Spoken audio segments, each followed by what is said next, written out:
Good afternoon, everyone. Thank you for being here. As Mr. Allison said, my name is Brian Brown, and I represent Pitt County, and I am a freshman. I'm so proud to stand before you today and talk about the Opportunity Scholarship Act for probably more reasons than I have time allotted for. Several weeks ago, my colleagues and I stood on a stage in Greensboro, and we stood on a stage before over 3,000 parents. Came from all corners of the state, and they certainly didn't come to see us. We're not that great.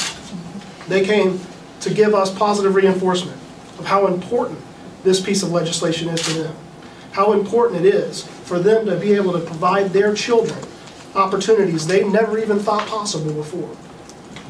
You know, my county of Pitt, very rural in portions. We have some really great schools. We have some really struggling schools as well. Step into some of the community outreach centers, like Building Hope or the Little Willie Center, and talk to these kids, where ability and opportunity just don't align. These parents, these children, they're begging for more.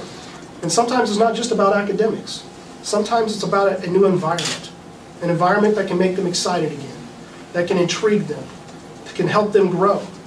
Sometimes it's about faith. There are many, many reasons why we need to stand together and pass this legislation to help the struggling youth in this state. This isn't about dividing public school and private school. This is about looking to the future of North Carolina and giving kids the opportunity to have opportunities that many of us probably had. You know, I stand before groups all the time, and I ask a very simple question. I say, raise your hand if you had better educational opportunities and a brighter future than your parents had. And most of them raise their hands.